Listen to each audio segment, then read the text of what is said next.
everyone, and welcome to the Rotary Club of Fort Worth. Thank you all for being here today. It's a great day, beautiful day. Now, let's welcome to the stage our immediate past president, Kirk Driver, Captain, City of Fort Worth Police Department, who will give our invocation. Followed by Wesley General, Director and President, Arts Fort Worth, playing the national anthem. Thank you both. Good morning, everybody. Good afternoon. It's afternoon already. Let us pray. Gracious Father, Lord, we come to you today just so full of joy, acknowledging all the blessings that come from you, Lord. And we just give praise to you and thank you. We thank you for this gathering of people, Father, and everyone present. We thank you for the awesome work that we're doing individually and collectively, Father. And we thank you for Rotary and our motto of service above self, for it so mirrors your command to love thy neighbor as thyself. Father, I thank you for the hands that prepared this meal. Please use it to the nourishment of our bodies, souls, minds. For it's in your name we pray. Amen. Amen.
Thank you, Kirk and Wesley.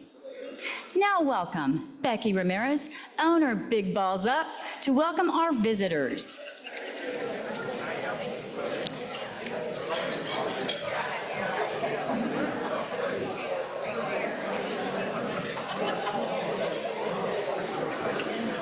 Get their attention. Make them listen to you. Yes.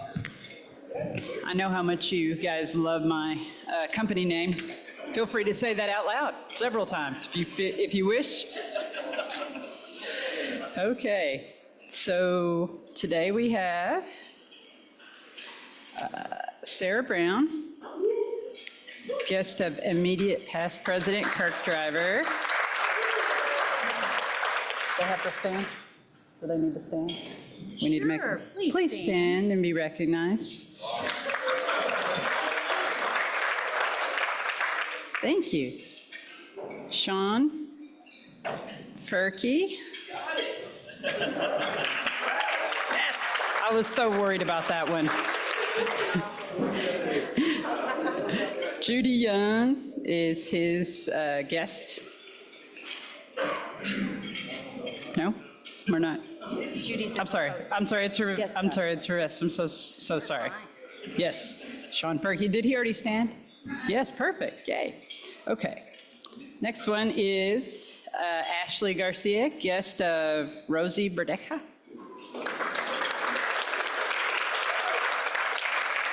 Welcome, TCU.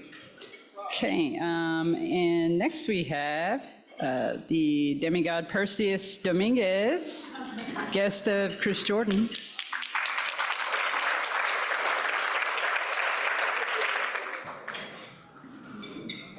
Daryl Hoffman, guest of Courtney Lewis. Welcome.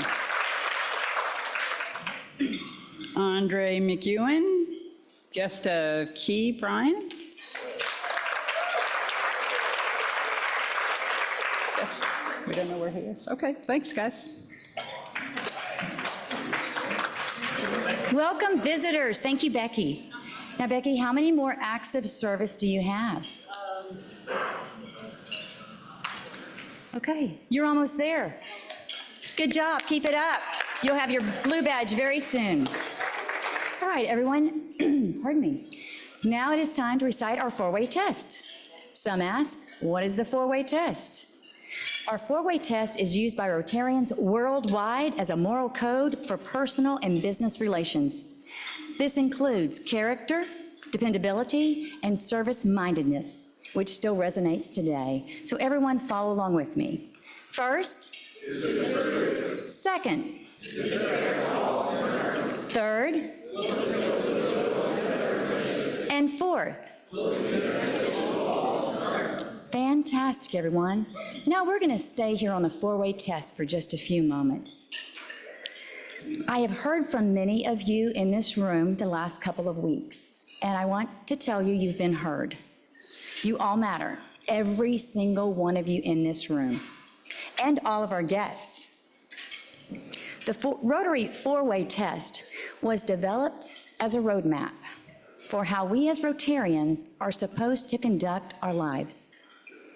Not just with each other. During this hour between bells ringing on Friday, but in every interaction we have with other human beings outside of this room. Look around this room. Our club has never, in its 111 years, been as diverse in every way you can think of today.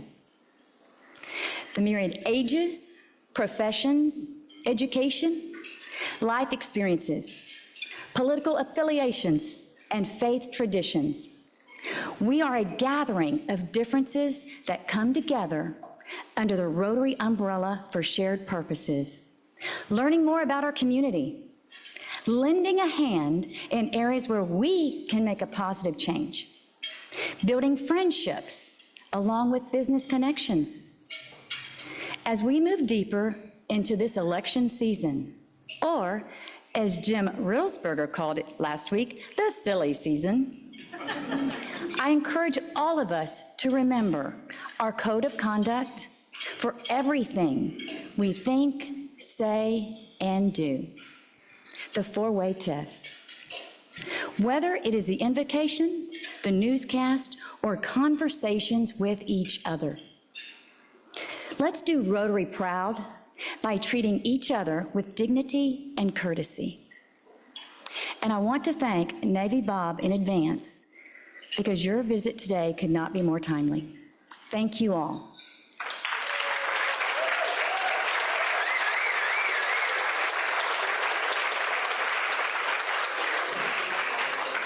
Now help me welcome our newscaster, Mitch Reitman, Principal, Reitman Consulting Group.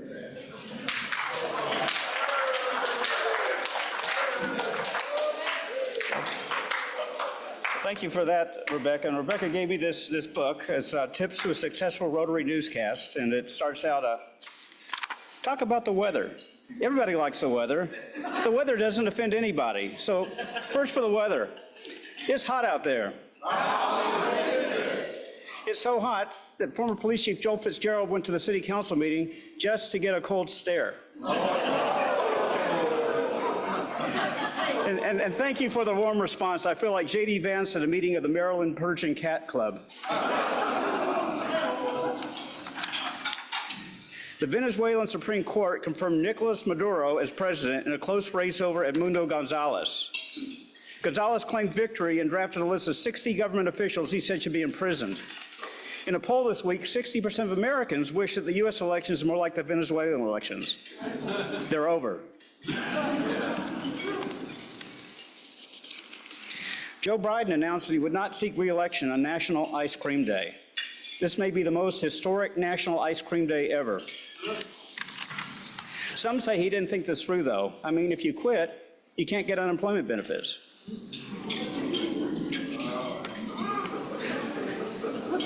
Several Major League Baseball players have tested positive for COVID. However, the Texas Rangers remain unable to catch anything.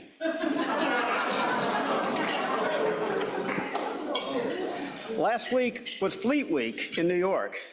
That is where the entire community comes together and applauds people in uniform, the absolute opposite of a Texas Rangers game.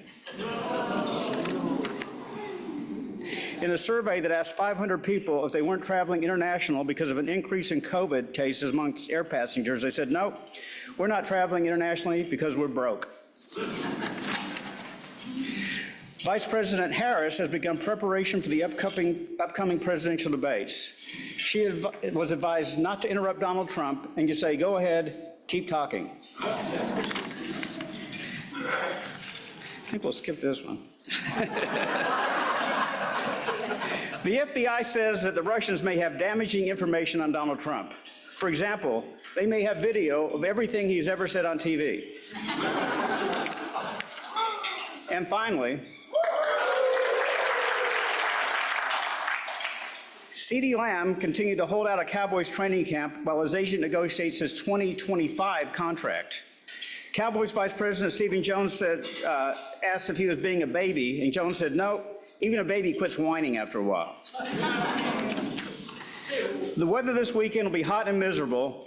Don't complain. If it wasn't for the weather, we'd never be able to end the newscast.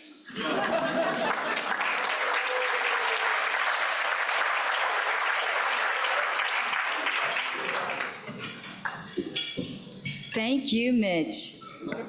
All right, everyone, it's now time for some announcements. First, I'd like to share an update on last Saturday's Rotary Vibrant Club workshop in Argyle.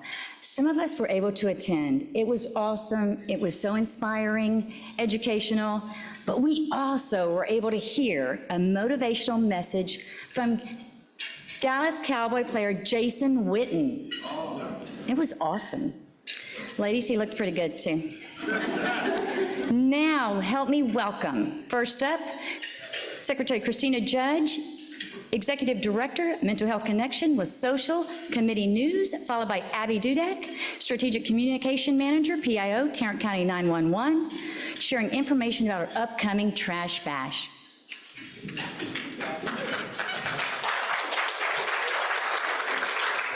I want to make a quick thank you to Kelly Louder. She put together the Tarrant County Food Bank volunteer opportunity, and I also want to thank everybody else who came out to help for that event. So thank you, Kelly, and thank you, everyone else.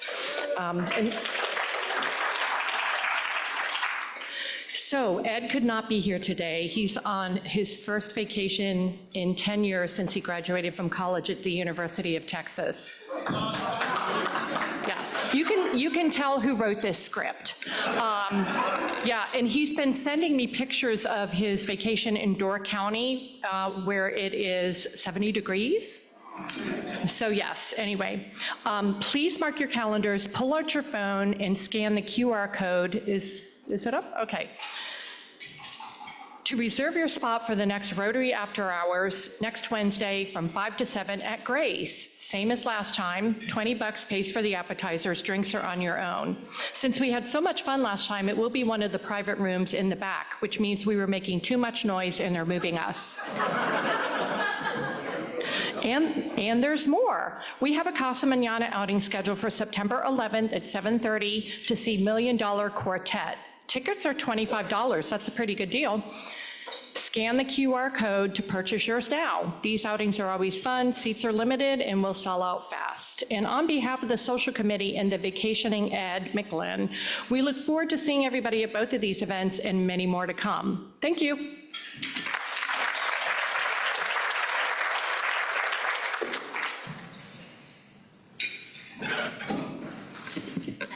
Hi, Rotary family. So my event is absolutely free. So all you have to do is scan the QR code that's going to come up, and let's be superhumans and leave Fort Worth trails and river a little cleaner than we found them, because we love Fort Worth and we want to keep it clean as long as we possibly can for our future and our children's future and everybody else's future. So come out and join us and have a good time and clean up some trash. Bring your friends, families, partners, everybody. All is welcome. Thank you. Thank you, Christine and Abby. Everyone sign up. You see the QR code right there. Take a photo of it. And now some more good news. We get to add a new member to our family, our Rotary family today. Past President and Area Assistant Governor Sean Snell will be doing this introduction. Sean, please join us.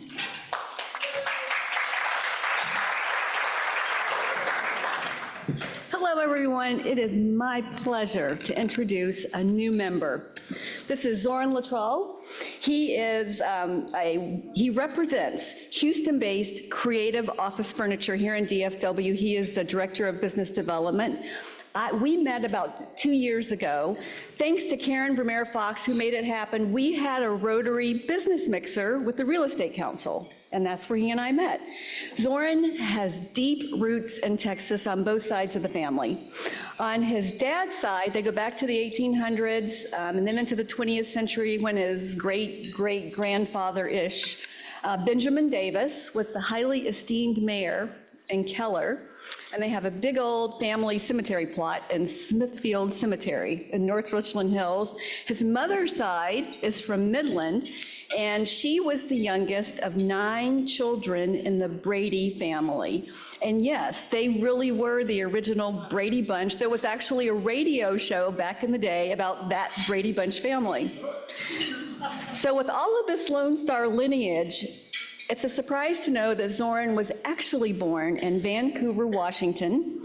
His father's dad had been an engineer working with NASA on space projects at a California Air Force base, and that took the family out to California back in the day. And his parents actually met in California. So his early years were in Washington, Oregon, California, and then when he was around 12, the family moved back to Texas here in Fort Worth. He went to Castleberry High School in River Oaks and college here in Fort Worth. His career took him to San Antonio, and there he reconnected with a girl he knew from Castleberry High School. And they married, and they've been married ever since. They have a family of 4. He's got twin 16-year-old daughters, a 15-year-old daughter, and then there's a 4-year-old Zoran Jr. Yes. And speaking of Zorans, Zorans are a relatively rare commodity, maybe like Pegasus, or who did we have over here? Perseus. Where is Autobahn Zoran? Is he here today? Up there. Autobahn Zoran, what a cool name. We now have 2 Zorans. We have struck gold. And with Zoran Jr. coming up next. So this Zoran just won an industry award from the Regional Hispanic Contractors Association as the Ambassador of the Year for 2024 for his leadership and support serving the RHCA and the architecture, engineering, and construction industries. He stays busy, loves the outdoors, camping, fishing, traveling, woodworking, tinkering of all sorts, and a little bit of golf, I hear. It's my pleasure to introduce you all to Zoran Luttrell. Welcome, Zoran. Well, thank you, Sean, for that amazing introduction. I wanted to share the award that I received in the 2022 Golf Classic. It's an amazing award. Unfortunately, it's dead last, so I will not. I'm a great ambassador. I'm great working for the golf tournament, but I will not be playing. But I promise to give a better level of excellence to the community efforts and the Fort Worth Rotary Club. Thank you for the introduction. Thank you very much. This is for you, and we're going to step right over here next to Sean.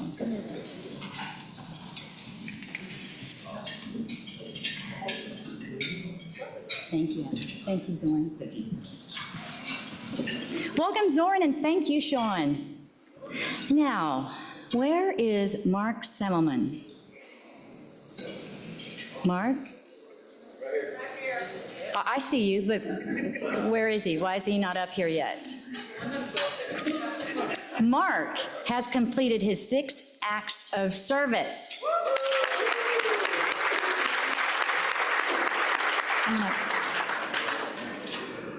And joins the Blue Badgers.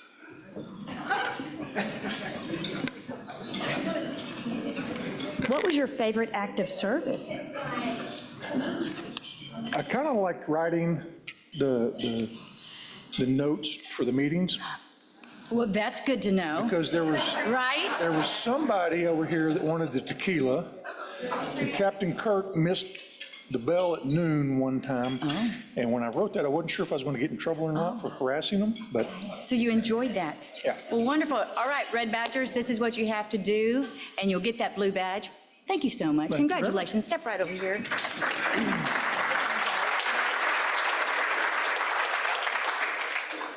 Good job. Good job, Mark. Thank you.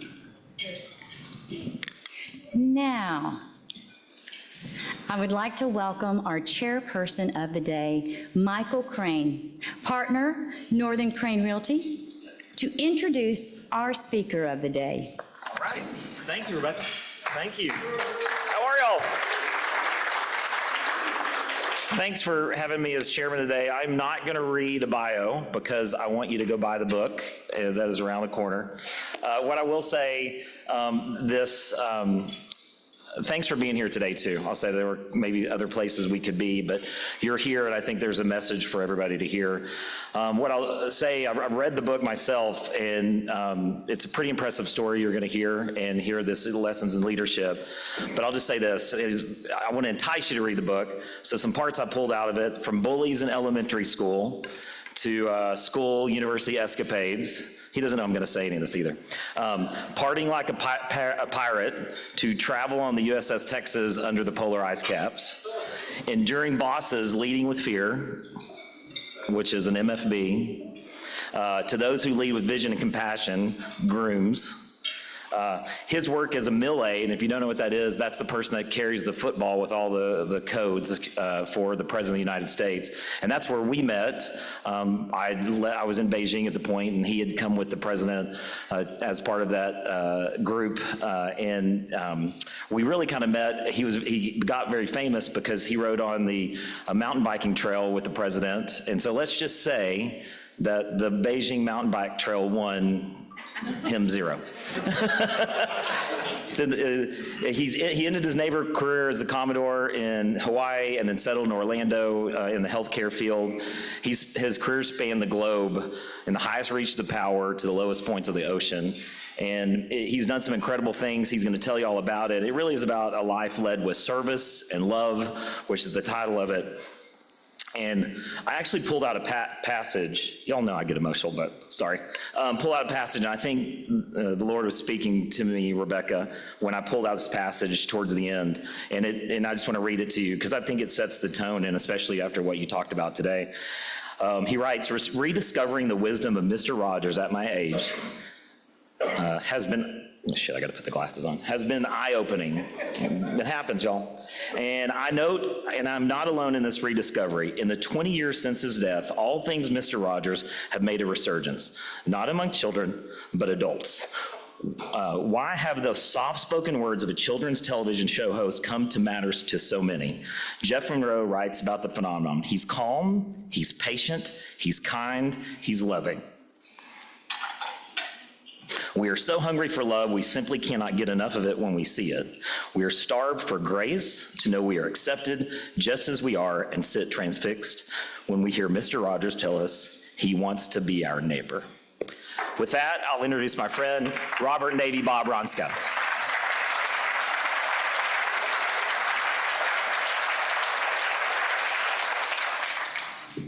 Well, thank you so much. It is such an immense honor and privilege to be here. And Rebecca and Michael, thank you so much. And for everyone that's here, it's just, I want to sign up. It feels like a family. So I want you to imagine that you're on a $2 billion nuclear fast attack submarine miles away from your home port. You're not in Kansas anymore. And you are behind enemy lines, and you're on a vital mission, vital to national security. And you are a stone throws away from the most capable adversary submarine there is. And this 377-foot ship is being cloaked by the ocean. And the only thing that is exposed is a periscope trained down the bearing of an expected event. It felt like the entire fleet, their fleet was out there supporting this event, and they had no idea that you're there. This was no movie. This was for real. This was me on board the USS Texas. Don't mess with Texas. And let me tell you what's at stake. If they would have found that we were there, they would not have been happy. It would have been like taking a stone and throwing it at a bee's nest. They would have called every single asset in the area to close off the areas, and they would have done everything possible for us to surface, to include using weapons, so that they could take pictures of us, so that we could be on the front page of USA Today to show that we were doing what we shouldn't be doing to them. And if we didn't get this event, if you take the cost of this $2.2 billion submarine and the cost of the crew and maintenance and the number of times we do these events, this one special event cost the taxpayers about $100 million. So if we failed, it was $100 million, and if we failed and they found us, lives were at stake. So tensions were pretty high. And then all of a sudden, because the environment was already saturated with all the other radars in the area, and I started to hear this other radar coming out of this already saturated radar environment. It was a tick, tick, tick, tick. And I immediately ordered the officer of the deck, who was in charge of the periscope, to do a safety sweep, which meant look around. And as we're looking around, we see this. I immediately ordered, down scope! And the scope, as the scope was coming down, we're panning up right before it went deep. You could see the pilots in the cockpit. You could read the number of the plane on the tail. And there was one purpose for that plane. That purpose of that plane was to find submarines, to find us. I turned to my executive officer, the second in command, and I said, Gary, this isn't good. And just like you're looking at me, I had 30 sailors looking to me, the old man. What do we do? We're scared. So after a couple minutes, we waited to see if he was going to fly back and relook what he potentially saw. We didn't hear anything. I ordered the officer of the deck to raise the scope and directed my operations officer in the next room, which had more sophisticated listening devices. I said, surveil the environment for possible counter detection. And as soon as the scope raised, shortly thereafter, I'll never forget this deep voice comes over the announcing circuit and says, Con radio, in receipt of information that that plane, that specific plane by name, detected a foreign submarine. Firecracker, firecracker, firecracker, which is our code word that we were counter-detected. Every second in my mind mattered, because I pictured they were taking the fleet, they were sealing off the areas, and they were coming to get us in any minute. So out of my mouth, I already was opening my mouth to say this. I was going to say, left hard rudder, make her depth 400 feet, all ahead standard, this is the captain, I have control of the ship, we're aborting this mission. As my mouth was opening, my mouth was opening and I was about to make these words. There was no turning back once we made. Once we left, there was no coming back. As my mouth is opening, I see something coming in my peripheral. And it was Gary, the second in command. And he comes right in front of me and he puts his hand right in front of my face. And really loudly he says, Captain, Captain. He goes, let's stick around to see if they have us. He said something more colorful you could read in the book. And I looked at him like,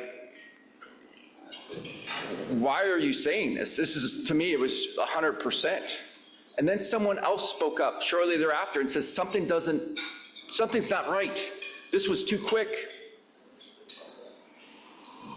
And it wasn't us. We stayed the mission. We saved the taxpayers $100 million. And it was 100 miles away. Why did my executive officer risk his reputation? Because if he was wrong, every second mattered. His reputation to be in the second in command would have been questioned when we went back and looked at this, of how we did this. Why did he speak up? And that's what I look back in the book, and there's no other way to explain it. It was love. He had my back at the cost of his own because he knew that I had his back at the cost of my own. And so as I wrote this book, it wasn't love, the title wasn't love, but I reflected all my lifetime of my career. I teach at University of Central Florida leadership policy, the Masters of Healthcare Administration. I got my doctorate degree and I researched leadership. And there's no doubt in my mind that leading with love is what it was. So I then started thinking about, are there any other organizations that I've come across that lead with love? So when I was an executive officer, my third ship, I deployed on the USS La Jolla. And the USS La Jolla was unique. It was called a dry dock shelter ship. And what the ship did, it carried a SEAL delivery vehicle, as you see there, SEAL Delivery Team 1. We would get underway from Pearl Harbor, Hawaii, with this submarine with embarking SEAL Delivery Team 1. We would then deploy to an undisclosed location, and there were only a handful of people on board the submarine that knew where we were, because we put a curtain around the plot so that no one could see where we're going. And we go and basically let the SEALs go do their thing, and then we would pick them up with the SEALs delivery team and go back home.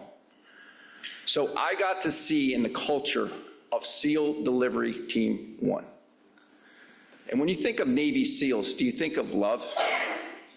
I was just talking about Mark and how he immediately put him in a chokehold and he was put to sleep, right? They're just ruthless killers. And so some might think there's no love with SEALs. But at the same time I was deployed with them, the lone survivor was happy.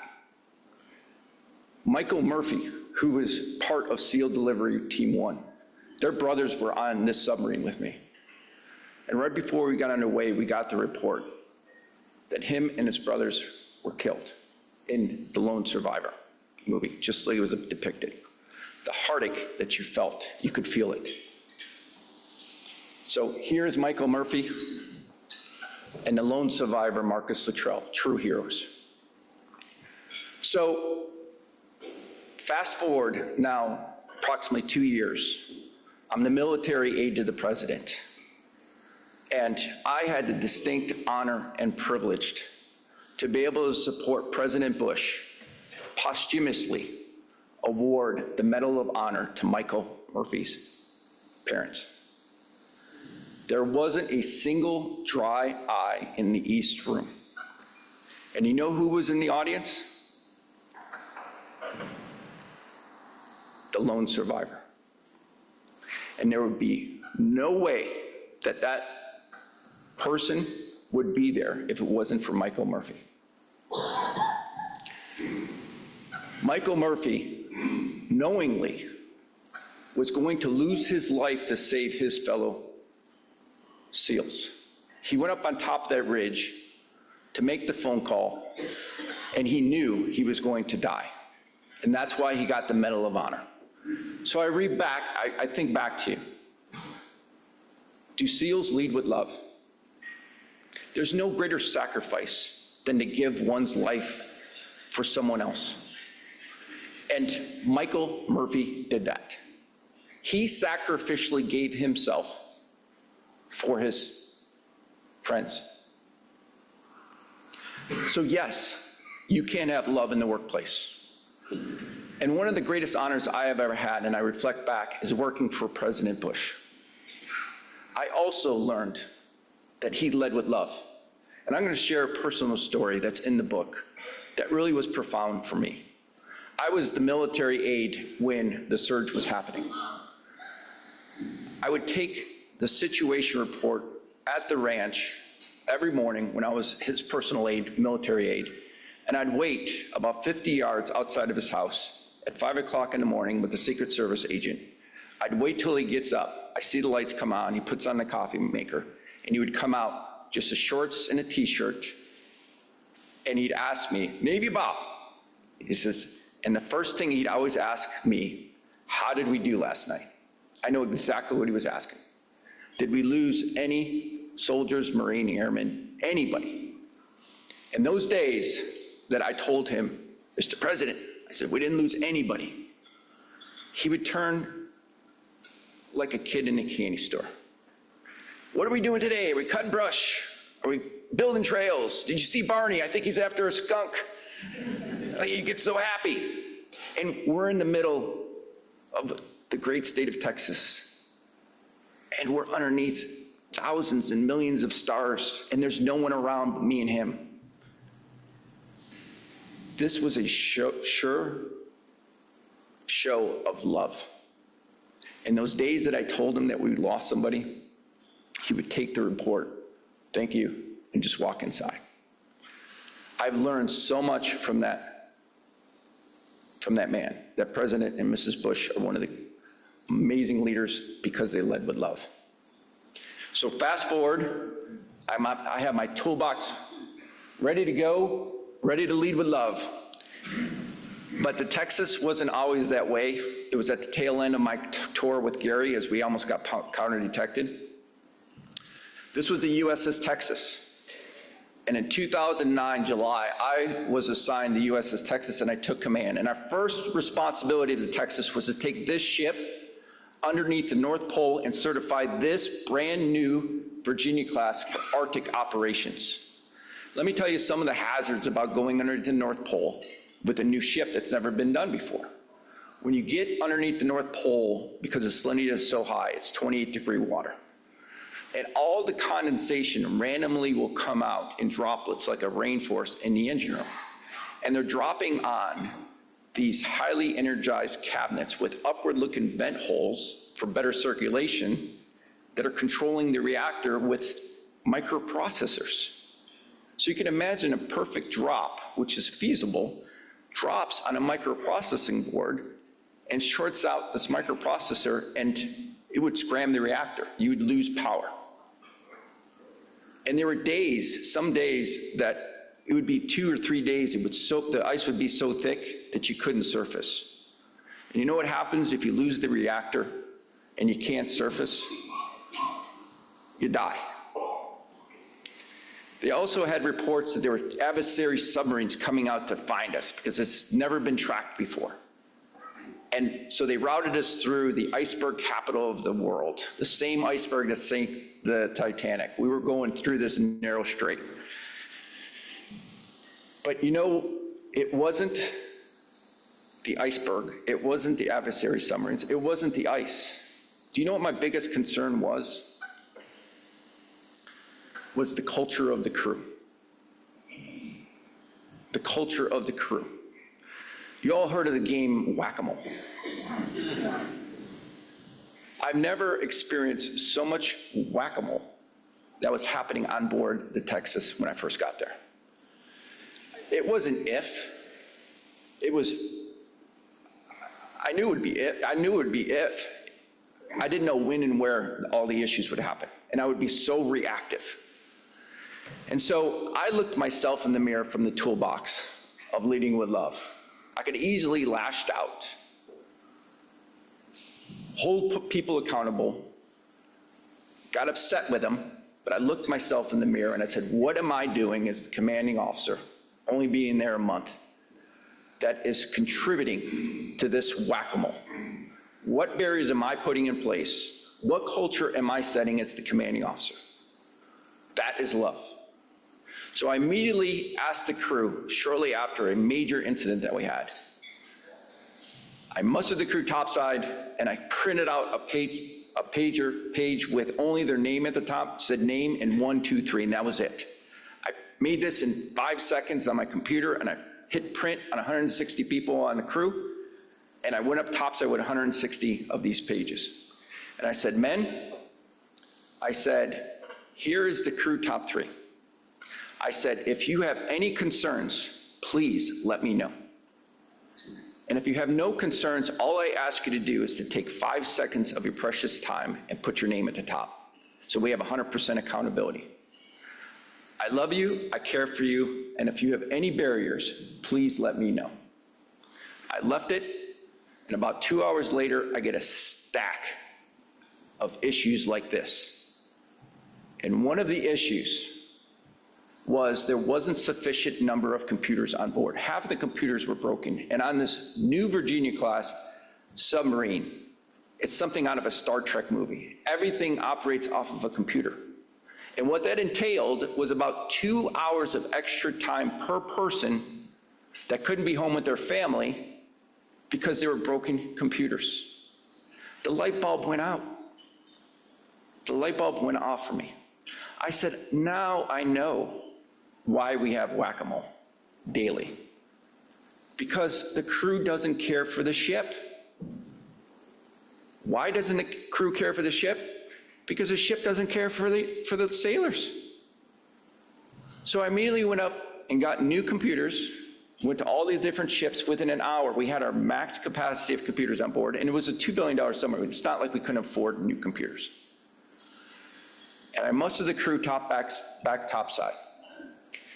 And the first thing I said to the crew, I am so sorry. I had no idea that you had all these issues. This will never happen again. I love you, I care for you, and I am so sorry. That was the day of the spark, of the culture change. That's no doubt, that's when we became a family, and that was the power of love. There came a time about 2 months later when we got to the North Pole, and I remember this day. That's when the culture changed, where the sailors were no longer fearful of making a mistake to get in trouble. They were fearful of making a mistake because they didn't want to disappoint the ship or the people that they were on the ship with. And it's like, how can I experience it or explain it? It's like you all seen the movie Back to the Future. It was like hitting 88 miles an hour. It's because when everybody had that culture that they cared for each other and cared for each other, the ship, everyone started looking what everyone else was doing. And that is where the results took off, unbelievably. So here is us at the North Pole.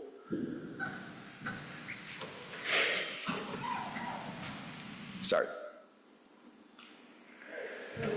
So we successfully made it, and in about a year and a half, we became the best submarine in Squadron 1. And it's objectively measured. They look at your underway days, they look at all your inspections, and we were ranked last when we first went, when I was talking about that. We had the highest retention, lowest turnover of the Pacific Fleet for 2 consecutive years in a row. And we almost failed an major engineering exam right before I got to the ship. And a year and a half later, we scored the highest possible grade on this engineering exam. And it wasn't because I was a great tactician. I wasn't the best technical person. It's because I led with love. And this was the profound impact. When you lead with love, all outcomes go up beyond expectations. What is the price tag of $100 million of getting that mission vital to national security? What is the price tag for 2 consecutive years of having the lowest turnover? So, do you know what was the biggest indicator for me that the culture was good? What do you think was the #1 reason when I continued the crew top 3? There was one. There was one concern when I left, about 3 years later. What do you think that #1, that only concern was the crew had? What's that? No. No, when I saw this, I got a big smile on my face because I knew this was it.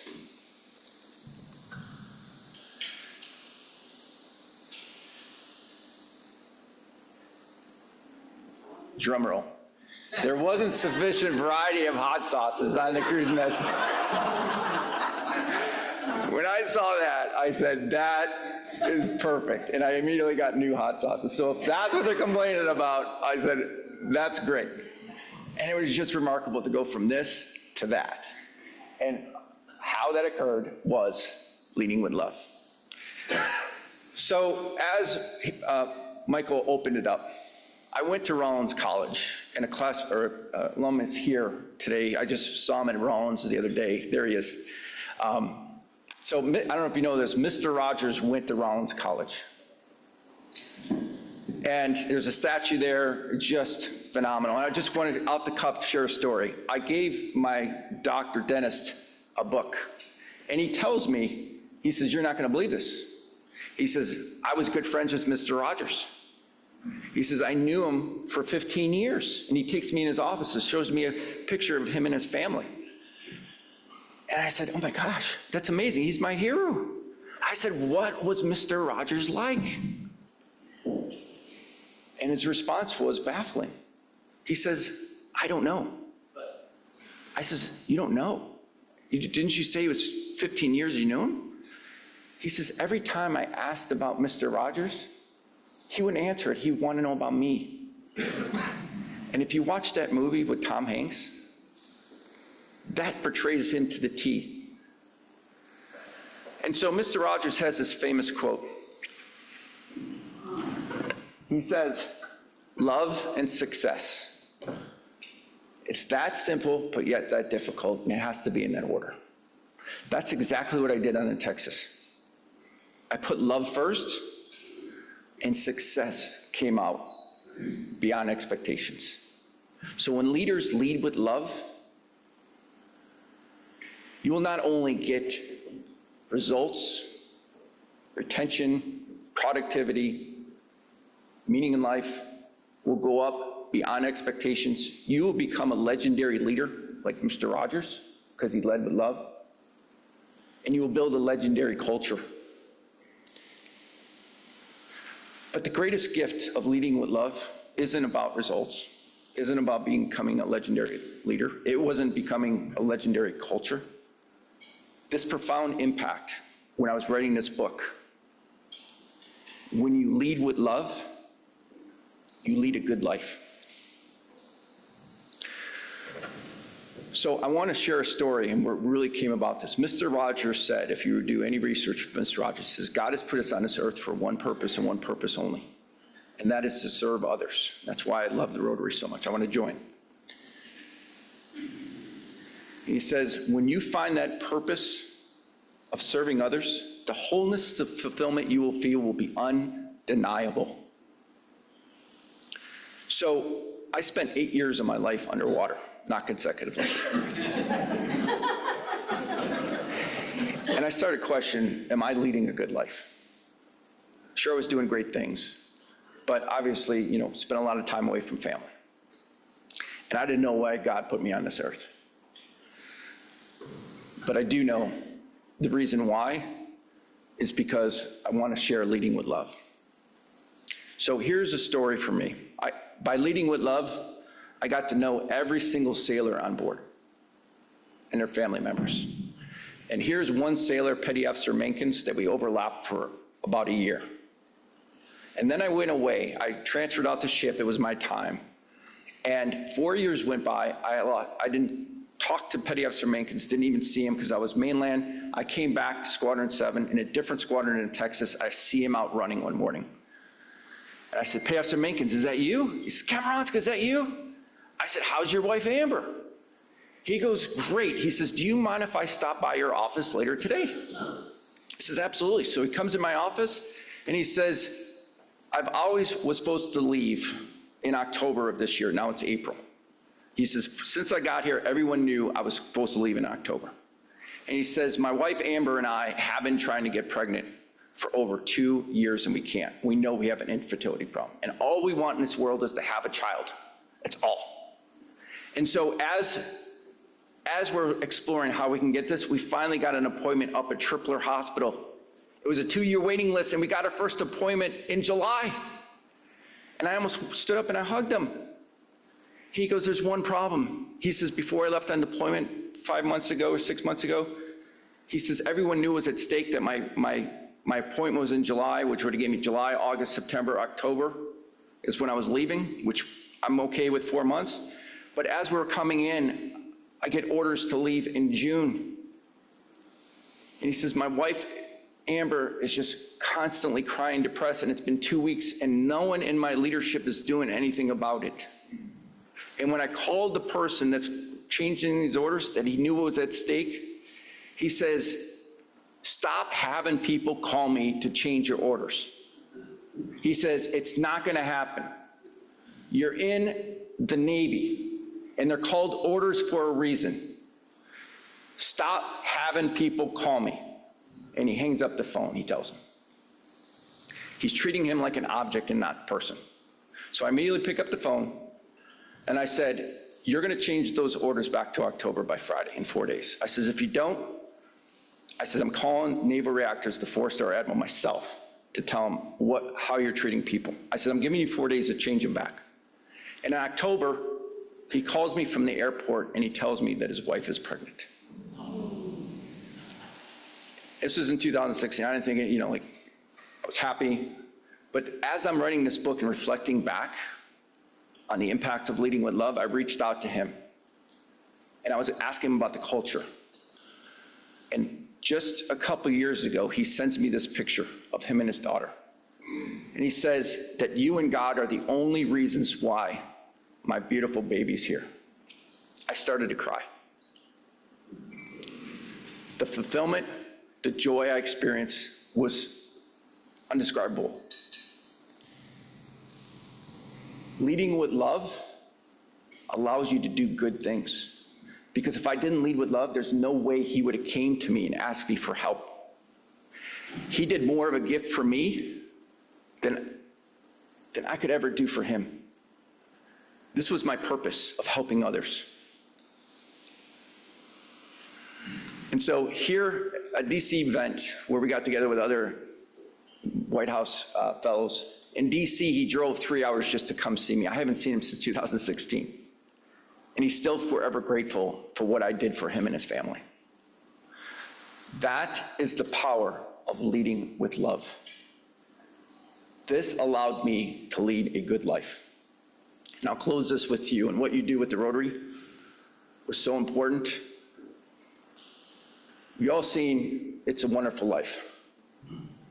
So George Bailey, question about what he did. He asked to say, I wish I would have never been born. Then Clarence came down and showed him all the good things he's done.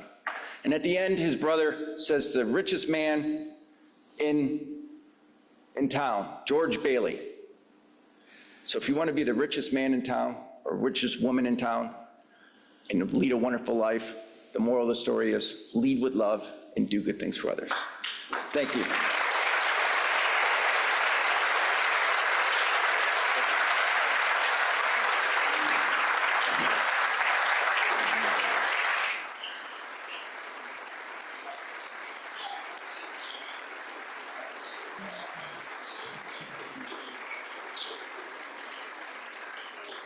Navy Bob, thank you, thank you. Oh, don't go, don't go.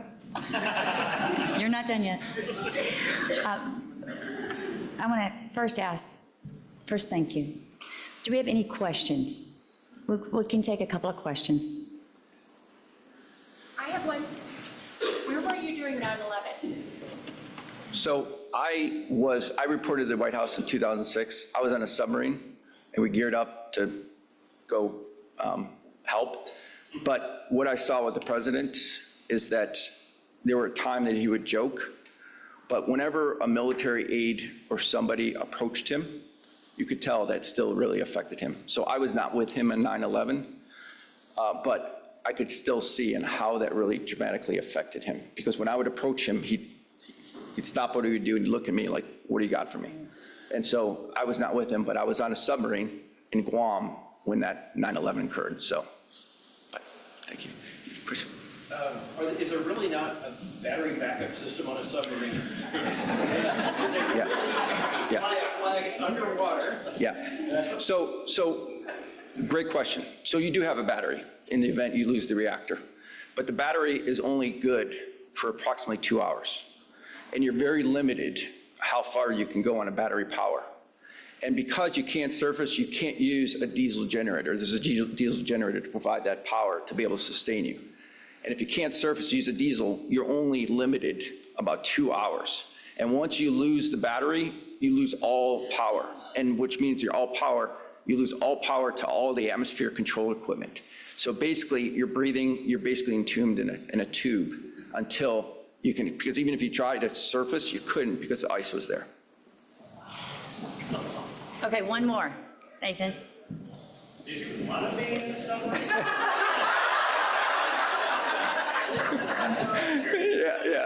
Yeah.